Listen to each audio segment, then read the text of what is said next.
మీ business ఏదైనా మీ ఊర్లో promotion చేయాలంటే అది సుమన్ టీవీతోనే సాధ్యం. ఇప్పుడే సంప్రదించండి. ప్రభుత్వ మెడికల్ కాలేజీల ప్రైవేటీకరణ ప్రభుత్వ మెడికల్ కాలేజీల ప్రైవేటీకరణ PPP model public private partnership తో కొంతమంది బడా నేతలకు పెద్ద పెద్ద కంపెనీలకు ఈ మెడికల్ కాలేజీలు కట్టబెడుతున్నారు. వాటికి నిరసనగా లేదు, ఇవన్నీ కూడా ప్రభుత్వమే నిర్వహించాలి.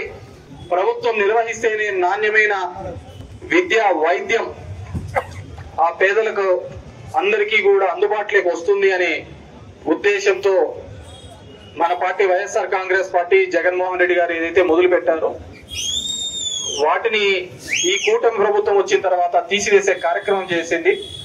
వాటికి నిరసనగా ఈరోజు ఆర్టీఓ ఆఫీసుల దగ్గర ధర్నా కార్యక్రమానికి విచ్చేసిన మీ అందరికీ కూడా మరొకసారి పేరు పేరున ధన్యవాదాలు తెలియజేస్తున్నాను.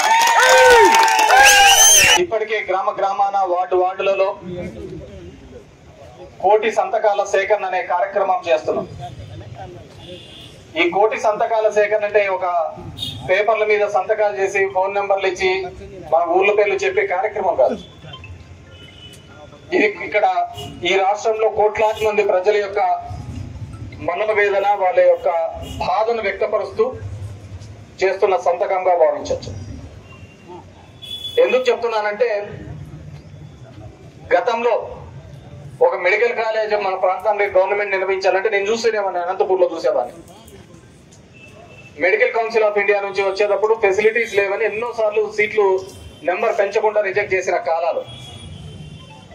ఈ రోజు అలాంటిది ఆంధ్రప్రదేశ్ చరిత్రలో ఇప్పటి వరకు కూడా స్వతంత్రం వచ్చిన తర్వాత కేవలం 12 మెడికల్ కాలేజీలు మాత్రమే ప్రభుత్వం చేత ఉంటే ఈ రోజు రాష్ట్ర ప్రభుత్వం జగన్మోహన్ రెడ్డి గారు వచ్చిన ఒకే ఒక మూడే మూడు సంవత్సరాల్లో 17 మెడికల్ కాలేజీలు తీసుకొని రావడం కార్యక్రమం చేస్తారు. దయచేసి మీరు ఇక్కడున్న వైఎస్ఆర్సీపీ కార్యకర్తలు కావచ్చు, నాయకులు కావచ్చు, ప్రజలు అందరూ ఆలోచించండి.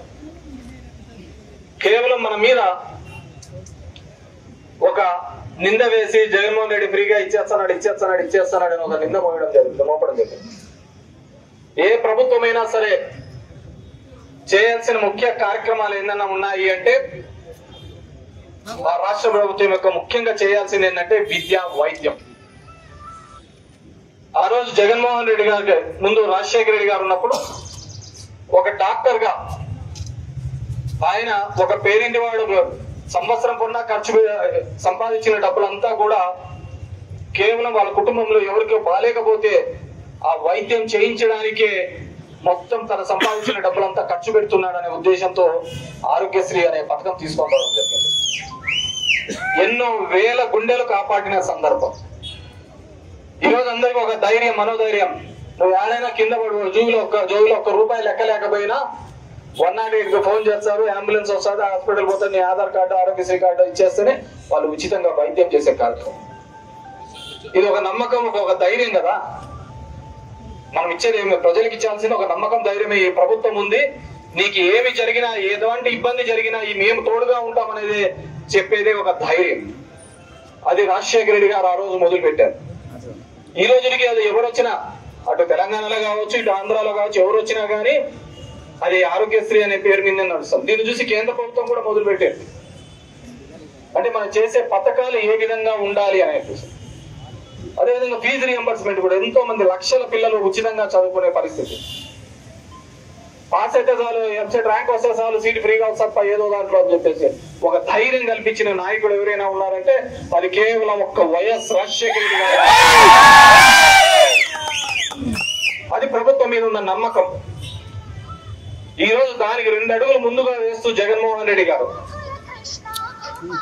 ఆరోగ్యంలో కావచ్చు, విద్య వైద్యంలో కావచ్చు, ఎన్ని కావాలంటే అన్ని సంస్కరణలు తీసుకొని రావడం జరిగింది. దానిలో భాగంగానే ఈ మెడికల్ కాలేజీలు అన్ని తీసుకొని వచ్చే కార్యక్రమం చేసినాం.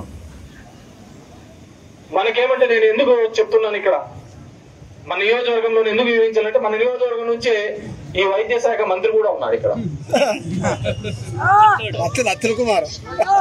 అతనికి మొదటి నుంచి కూడా లాబీ ఇష్టే కాబట్టి ఈ కంపెనీల దిక్కు ఎతకడంలో తప్పులే. కానీ ఈ రోజు నువ్వు ఒక నియోజకవర్గానికి ప్రజాప్రతినిధివి, ఈ రాష్ట్రానికి సంబంధించిన వైద్య శాఖ మంత్రివి.